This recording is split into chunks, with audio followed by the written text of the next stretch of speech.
que era entregar el abrigo, que era una manera como una especie de prueba de fe. Nunca me imaginé que iba a volver a tener en mis manos el saco y los zapatos que había dejado en el medio de la montaña. En ese momento pensé que ahí quedaban, que los perdía, pero bueno, también fue una demostración de que todo lo que uno da vuelve de alguna manera, porque en ese momento yo entregué mis cosas a la naturaleza y regresaba a mí hasta el último elemento que dejé en ese lugar. Las túnicas blancas tenían un sentido, que era el sentido de la uniformidad de colores. Se nos pedía que estemos vestidos con túnicas blancas por una cuestión vibracional.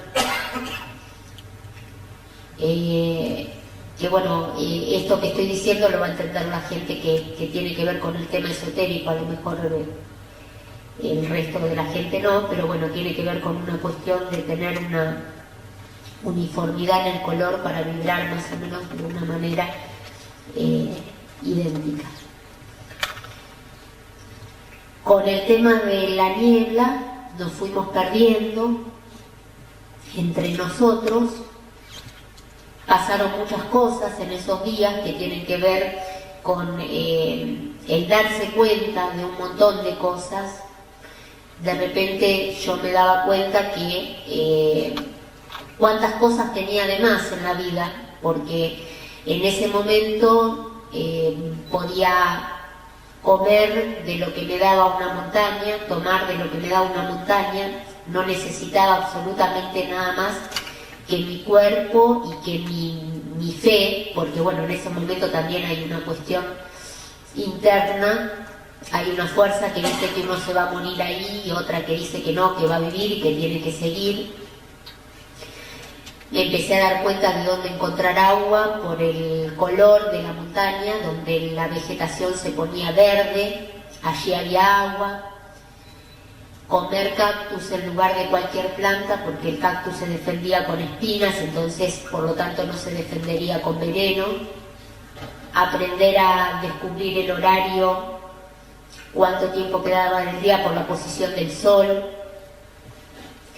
Y también que la concepción que yo tenía de Dios era muy diferente a la que sentía en ese momento, porque a mí me habían de alguna manera inculcado un Dios que era muy pequeño, un Dios que tenía prácticamente características humanas. Y en ese momento yo estaba en el medio de una sierra que a mí me parecía que era algo inmenso, ¿no? Y esa sierra era un puntito en un mapa que estaba dentro de una provincia, y esa provincia estaba dentro de un país, ese país estaba dentro de un continente, ese continente estaba en un planeta que era un puntito en la inmensidad del universo. Entonces, qué grande que era ese Dios que de alguna manera me habían empequeñecido tanto, ¿no? Entonces, empecé a cambiar internamente un montón de conceptos que tenía. Me di cuenta que la sed es muy cruel, muy diferente que el hambre. En esos momentos tuve mucho el sostén de la fuerza interna, hasta que finalmente, cuando quedé sola, porque también hay un tema que es la sociedad es muy machista. Yo no me daba cuenta hasta ese momento. En el grupo me cuidaban de alguna forma porque yo era la mujer, entonces me ayudaban en todo, naturalmente, sin querer. Cuando me encontré sola, me di cuenta que tenía una fuerza que estaba más allá de lo que podía entender en ese momento, y me di cuenta que era autosuficiente en un montón de cosas. También sucedió porque primero nos perdimos 2 y 2. Sucedió algo fuera de lo común porque cuando yo estaba con Mario Núñez, que era con quien había quedado, él, para orientarse hacia dónde teníamos que seguir, se va a unos metros míos. Yo estaba muy cansada, cierro los ojos, lo que para mí fue un instante, y cuando los vuelvo a abrir, Mario no estaba. Lo busqué. Mi campo visual era muy inmenso para que haya desaparecido en ese momento, sin que yo pudiera verlo. Después me enteré que a él le pasó lo mismo, o sea, él se dio vuelta y yo no estaba. Nos buscamos mutuamente y no nos encontramos. ¿A qué día que ocurrió eso? ¿Cuánto tiempo había pasado? El orden cronológico exacto no lo tengo, pero fue el día anterior a que yo me quedé sola. O sea, yo pasé, antes que me encuentren, la noche esa sola, y esto fue el día anterior, es decir, que 2 días antes de aparecer. Gabriela, antes de avanzar en esto, obvio que con tiempo se pierden algunas cosas, pero hay un detalle que es interesante que les cuentes a la audiencia. Ustedes habían llegado al cerro y habían recibido una sugerencia que no había que llevar ningún tipo de alimento. Sí. Y alguien dijo, no, vamos a llevar un termo de casa. ¿Qué pasó? Sí, explotó el termo. No hay que eso. Explotó el termo en las manos. Claro, dijeron, no vayan con alimentos. Sí. Pero alguien dijo, no, llevemos un termo. Una de las, porque cuando de los 8 integrantes, esto fue al principio de todo, ¿no? Cuando éramos 8 todavía, estaba una mamá con 2 hijos. Bueno, uno de los hijos fue uno de los 4 que quedamos. Esa mamá, obviamente, como toda mamá, muy protectora, nosotros nos recibimos en un momento dado que teníamos que dejar todo lo que eran alimentos y bebidas. Y ella dijo, no, vamos a llevar el termo con algo calentito, y se oponía a esto, ¿no? Bueno, finalmente nosotros aceptamos y no empezamos más que a caminar unos pasos cuando explotó el termo, sin dañar a nadie, obviamente, porque explotó la parte de adentro, ¿no? De vidrio. Y bueno, obviamente hubo que tirar el termo, ¿no?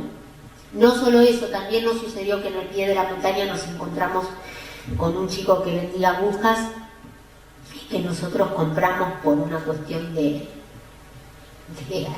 ayudar, y después esas agujas nos servían para sacarnos las espinas cuando estábamos en el medio de todo esto. Y bueno, nosotros sabíamos también, una de las cosas que obvié es que nos habían pedido una dieta que no incluía carnes rojas. Yo quiero que reparen en este tema. Yo esto no lo conocía. Mes de junio, base del cerro, temperaturas bajo cero, alguien vendiendo agujas, realmente es alucinante. Piensen lo que quieran. Adelante. Y bueno, el último día, cuando yo me quedo sola, porque bueno, sigo adelante, y llegó un lugar donde no podía seguir, no podía ni volver para atrás ni seguir, porque era como una cascada seca que se cortaba. Ya no tenía luz como para volver atrás, me había costado mucho llegar ahí, y había un árbol con unas raíces muy grandes, como una especie de hueco, y ahí junté unos pastos secos y me hice como un refugio donde pasar la noche. Y trataba de que, bueno, en alguna hojita hubiera un poquito de rocío porque tenía muchísima sed. Esa noche es cuando, bueno, tuve mi experiencia. La relaté una sola vez en el video para Jiménez Fernández del Oso, fue la única vez que la relaté en la vida, que preferiría que pasen el video porque no, es más, me costó bastante y me lo costó mucho aceptar haberla contado también. Sí puedo decir que antes de tener la experiencia se me presentó en principio tuve un sueño muy significativo que tenía que ver con un anciano muy parecido, no sé si alguno conoce el tema esotérico, a la figura del ermitaño, porque tenía como un bastón y como una túnica así, un color amarronado, un anciano muy, muy viejito que me dijo algo que es referente a mi vida, que llevar una vida ordenada, en una serie de sugerencias, y después de eso fue cuando abrí los ojos y bueno, lo que me sucedió al otro día, cuando me despierto y ya era de día, es que empecé a bajar por esa cascada y agarrándome de las ramitas que podía, en un momento dado me caigo una distancia de un poco más de 2 metros a la roca, y yo pensé ahí que me mataba porque era una distancia muy, muy grande. En un segundo pensé que ahí me moría o que iba a quedar toda quebrada en el medio de la nada. Y sucedió algo muy curioso para mí, porque fue como si un colchón de aire me hubiera de alguna manera amortiguado, porque no sentí el golpe, no me pasó absolutamente nada.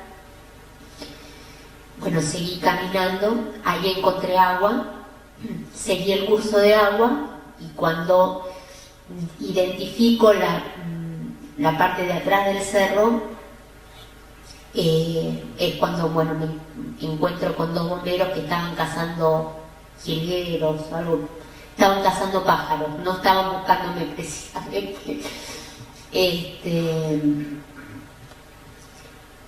Sí puedo decir que para mí los seres que no son de este planeta existen, no lo puedo negar, porque sería negarme a mí misma. O sea, otro puede negarlo, yo lo acepto, porque bueno, cada uno tiene que tener su propia opinión.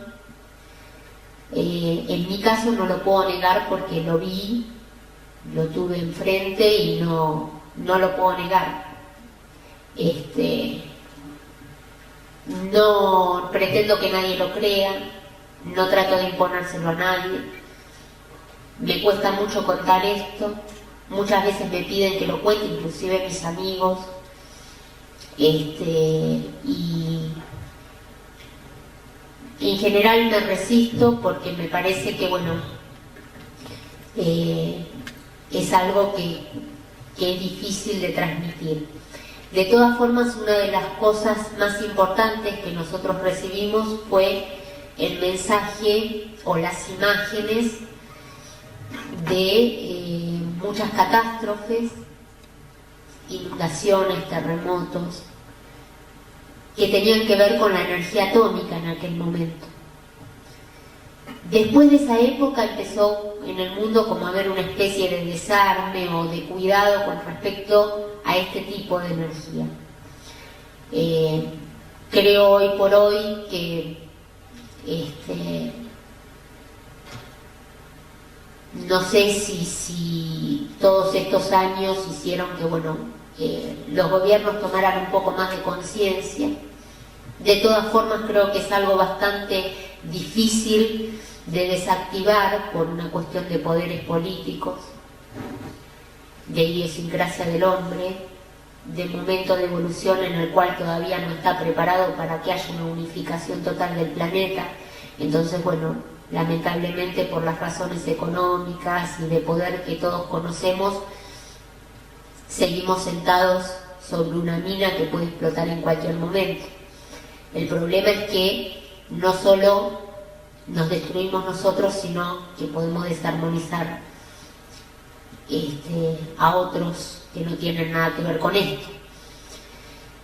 Y con respecto a esto, es que ellos nos advertían en cuanto al riesgo de la energía atómica, en cuanto a lo que podía pasar, y en cuanto a que iba a haber de alguna manera una forma de rescatar o de preservar una parte de la humanidad para que la raza no se pierda.